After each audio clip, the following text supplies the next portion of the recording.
Good morning. Welcome to AMX86. It is 6:32 on Saturday morning. Saturday, where we at? November 12th. This is the 86th consecutive day of AM Excellence.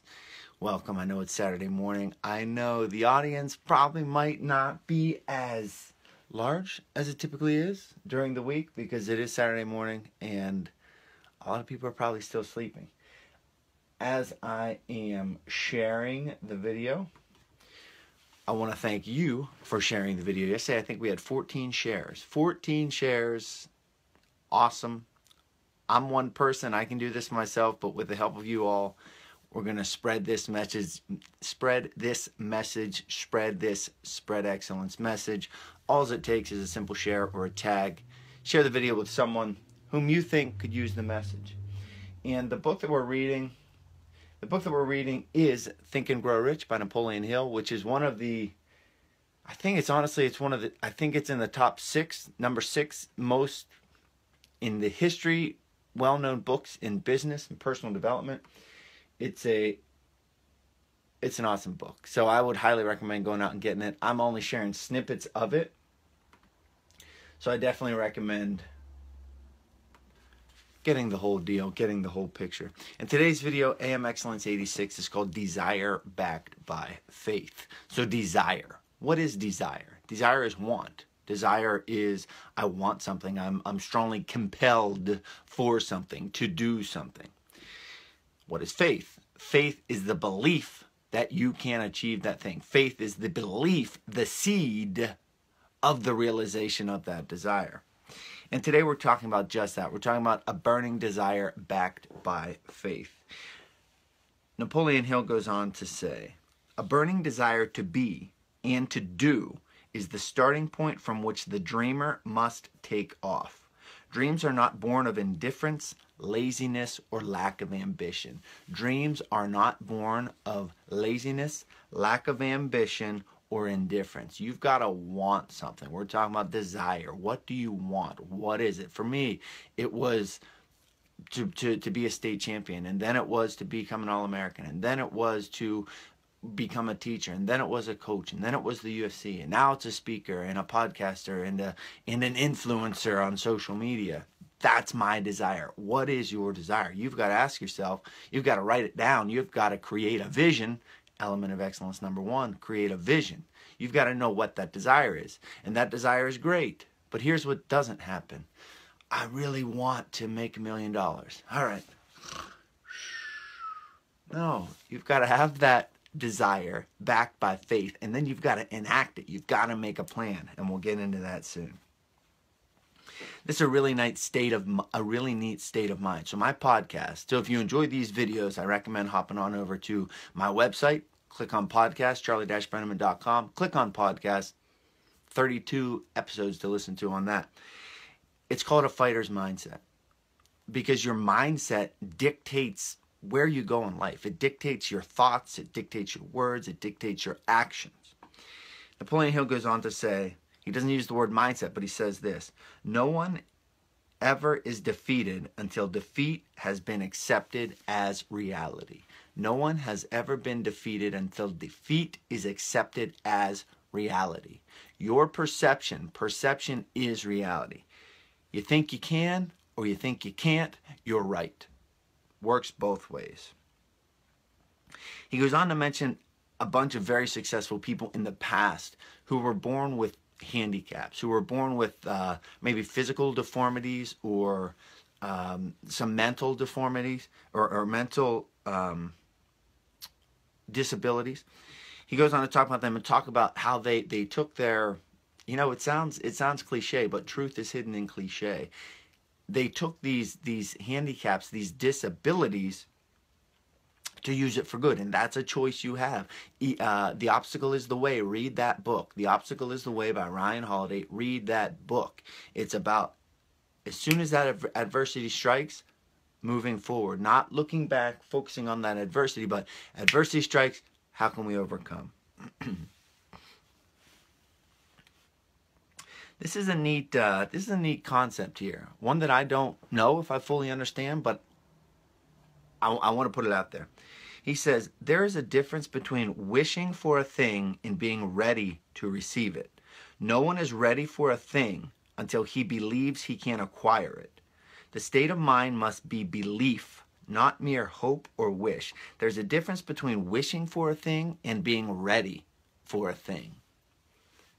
No one is ready for a thing until he believes he can acquire it. So there is the difference right there. When you wish for something, I wish I'd win the lottery. I wish I'd win $1 million. I wish I was that guy. That's wishing. Being ready for something is truly believing in that wish. So a wish versus being ready. A wish is a wish. Being ready for something is a wish with that belief. Now, he talks about how our mindset, this chapter is a lot about how our mindset dictates where we go, the way we receive the world. Never uses the word mindset, but essentially that's what it boils down to. And at the risk of sounding like a dummy, there was a little poem in here. You know, we've heard it said a variety of ways, whether you think you can or you think you can't, you're right. There's also another passage in here that I'm going to hopefully get to in a little bit that says it takes no more energy to dream big than it does to dream small. It's kind of like you have your mind, you have your thoughts, and whether you go up with them or down with them is your decision. But it really doesn't require any more energy one way or the other. So there's a little poem in here that I'm going to read, and it re-emphasizes that idea that the world, your future, your every day, your every second, your every minute is dictated by what you expect of it. By what you expect of it, by what you set yourself up for, by the path that you project for yourself. I worked with the Penn State Harrisburg basketball team, and I struck a relationship up with their coach Don Friday, and he says, you are what you celebrate. You are what you celebrate. So if you have this mindset in these daily thoughts and actions and words that are telling yourself you're no good, all right, you're no good. If you tell yourself, this is the difference between wishing and being ready for it. If you tell yourself that you're meant for this or destined for this or destined for that, and actually believe it backed by action, that's when you essentially set yourself free. But he goes on to say, stick with me because I'll probably read the rhythm wrong. I bargained for life for a penny, and life would pay no more. However, I bet it at evening when I counted my scanty store. For life is just an employer. He gives just what you ask. But once you have set the wages, why must you bear the task? I worked for a menial's hire, only to learn dismayed that any wage I asked of life, life would have willingly paid. That gave me chills. Actually choked me up a little bit. That any wage I asked of life, life would have willingly paid. I don't want to get too rah-rah, go conquer this world, but it's true. Your opportunities are out there. You've got to be ready for them. You don't have to wish for them. Wishing is not going to get you anything. You've got to be ready. You've got to believe. And that belief, from my experience, that belief comes from the work. And I'll talk about that again. The belief comes from the work. I wished for a state title. I wished for an All-American medal. I wished for these things throughout my life. But when I finally started believing is when I was able to kind of set myself off on a different trajectory. And I'm still, trust me, I still got ways and ways to go. But that belief, you can't just sit wherever you're at right now. You can't just sit in I want to believe. But no, you've got to put in the work. You've got to get up early. You've got to do the actions day after day after day after day after day after day. Dave Ramsey, who's a financial guru, says, live now like no one else so you can live in the future like no one else. You've got to put in the work. It's not just going to happen for you. Moving on. He talks about, this is a really neat story. He talks about his son Blair. And his son Blair was born, and this is back in the early-ish 1900s. His son Blair was born without ears. Born without ears, couldn't hear, couldn't talk. And Napoleon Hill, and this is Napoleon Hill talking, he says, my wife and I made a decision then, when he was born, that he would be normal and that he would regain his hearing. Again, you are what you celebrate. Your reality is what you say your reality is. And it's a long portion of this chapter, probably 4 or 5 pages, where he talks about the constant reinforcement from mother and father that they put in their son to encourage him to pass on their belief, their desire backed by faith to him, so that one day he could walk, talk, act, use his disability as an advantage. And he goes on to say, and think of that in your life, in your relationship, the people around you. If you have kids, certainly your kids. One of the most, the way I have young kids, so I'm not an expert parent. I've seen how my parents parented me. I see how friends parent their kids, and the biggest thing, it's almost, there are certain things you do, there's certain structures and bullet points, but like Jocko Willink in Extreme Ownership, another great book I'd recommend, stresses is you can't bulletize leadership, right? Well, you can't necessarily bulletize parenthood either. There's subjection there, there's subjects here and there. It doesn't follow protocol all the time. But my point is, I truly believe that my daughter and my son can feel my energy. And every day that when I look at her in the eyes, and I may be goofy, that she can feel that energy. And you've got to have that reinforcement. And a good friend of mine who came from not a very good setting, both his parents were alcoholics. He has 2 siblings, 3 brothers. They're all super successful guys, great moral core values, awesome people. And he said, look, my mom and dad might not have been the most, traditionally successful people, but my mom always planted a belief in me and my brothers that we were put on this earth to conquer the world. And he said that belief is what has gotten us to where we are today. My mom, when I was a kid, she brainwashed me. She convinced me and said, hey, God put you on this earth for great things. So you're gonna incur a lot of terrible things, but you've got to remember, you're put here for a reason.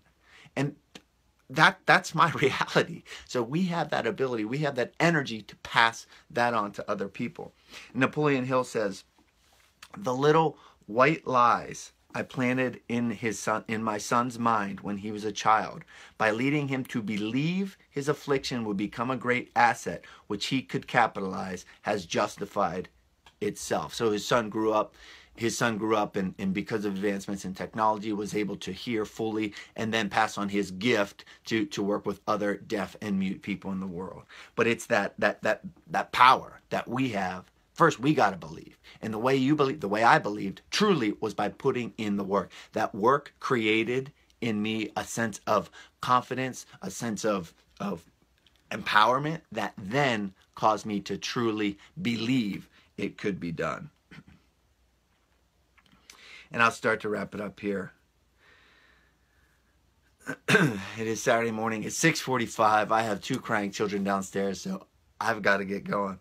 But he goes on to say, and this is talking about thought. In the energy bus, we talk about energy emanating from the heart. We talk about the electromagnetic field that is around our brain and around our heart. And I'm not too, guru-ish like this, but I do believe in that power of that belief. And he talks about nature, Mother Nature. He says, through some strange and powerful principle of mental chemistry, which she has never divulged, nature wraps up in the impulse of strong desire that something that recognizes no such word as impossible and accepts no such reality as failure. Whether you think you can or you think you can't, you're right. You are what you celebrate. It takes no more energy to think big than it does to think small. So carpe diem, fight well, make a decision to spread excellence today, share or tag a friend who could use this message. I'd also encourage you to hop on over to A Fighter's Mindset, the Facebook group. A Fighter's Mindset, it's a Facebook group. Starting next Saturday, I'm going to host a 3-part workshop. It's $30, $30 whopping dollars. A 3-part workshop focused on overcoming fears. So I got a lot of feedback from people about, hey, what are some of the obstacles that you're dealing with? And overcoming fear was a big one. So hop on over to A Fighter's Mindset. You'll find the link right up there at the top. $30, 3 one-hour sessions on consecutive Saturdays. I encourage you to hop on over, check it out, partake in it. I've got some cool things coming for the new year. It is, what are we at, November 12th. Happy Veterans Day, a day late as well. But we've got some neat things coming. My mind went, I didn't remember if it was yesterday or today. We've got some neat things coming. I'm going to have a source of accountability for those of you who are really been following AM Excellence. I have a couple ideas brewing for how we can take that to the next level and how we can really commit to spreading excellence as the new year comes soon. So carpe diem, fight well. Hop on over to A Fighter's Mindset. Check out the 3-part workshop coming up. Carpe diem, fight well, spread excellence.